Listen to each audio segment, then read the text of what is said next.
زندگی میں جب جدوجہد کرتا ہے، کوشش کرتا ہے، وہ بہت سارے دنیاوی اسباب اختیار کرتا ہے، جتنی عقل اللہ نے دی ہوتی ہے اس عقل کا بھی وہ استعمال کرتا ہے، کوشش کرتا ہے کہ کچھ اچیو کر سکے زندگی میں، کچھ مقاصد کا حصول اسے میسر آئے۔ عزیز بھائیوں، ایک بات اپنے ذہن میں اچھی طرح بٹھا لیں اور لکھ لیں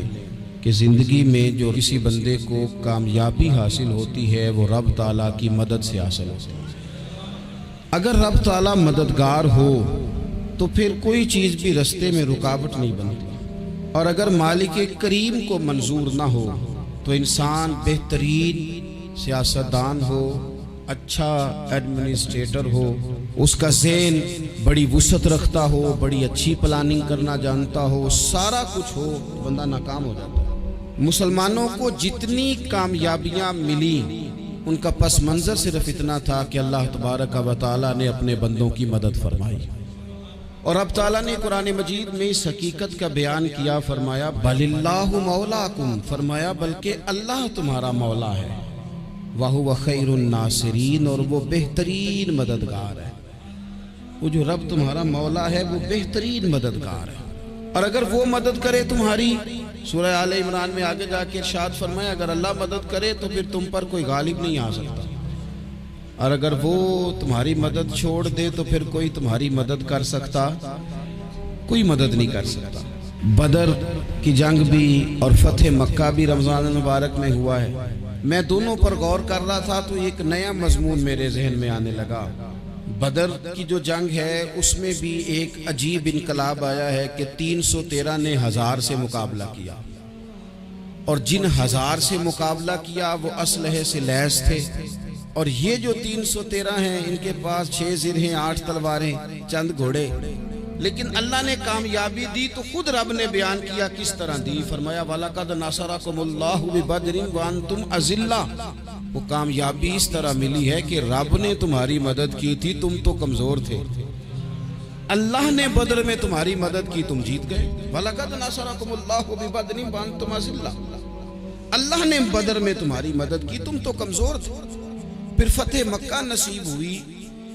تو اس میں بھی بہترین منصوبہ بندی نبی پاک علیہ السلام نے فرمائی، بہترین حکمت عملی حضور نے اپنائی، لیکن ہمیں جو اللہ رسول نے بات سمجھائی وہ کیا ہے؟ اذا جاء نصر اللہ والفتح،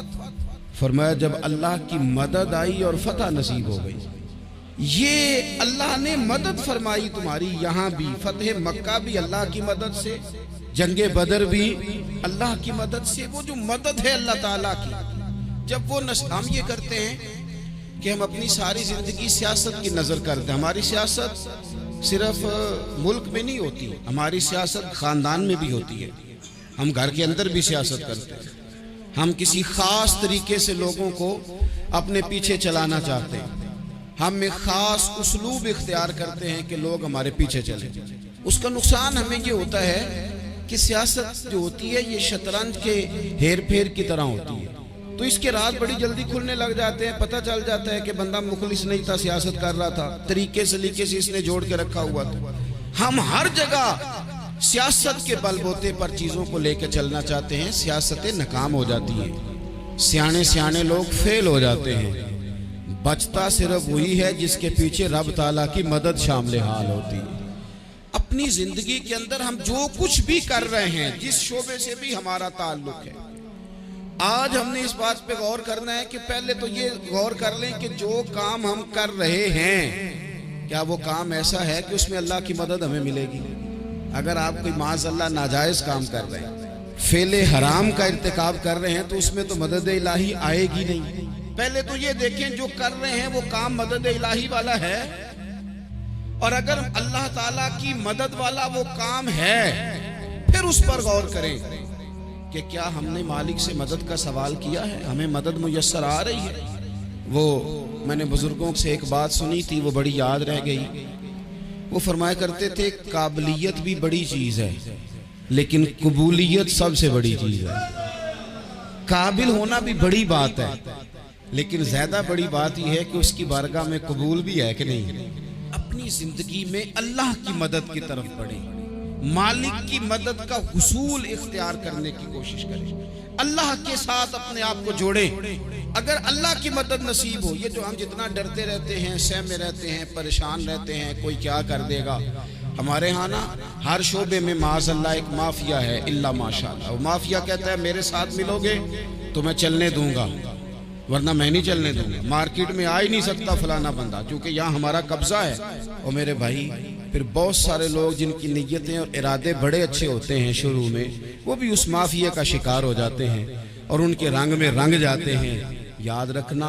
کسی شخص کی بلیک میلنگ کا کبھی شکار نہ ہونا، کبھی کسی کی میٹھی اور مسجع مکفہ باتوں کا شکار نہ ہونا۔ کوئی کیا کر سکتا ہے اگر اللہ مددگار ہو تو؟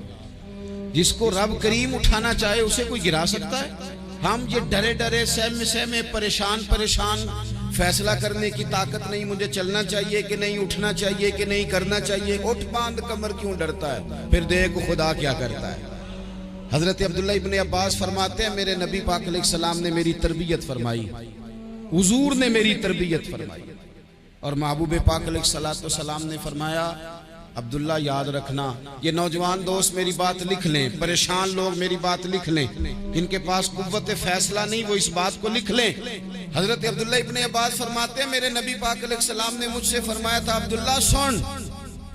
اگر ساری دنیا مل کے تیرا کوئی نفع کرنا چاہے، کر نہیں سکتی جب تک میرے رب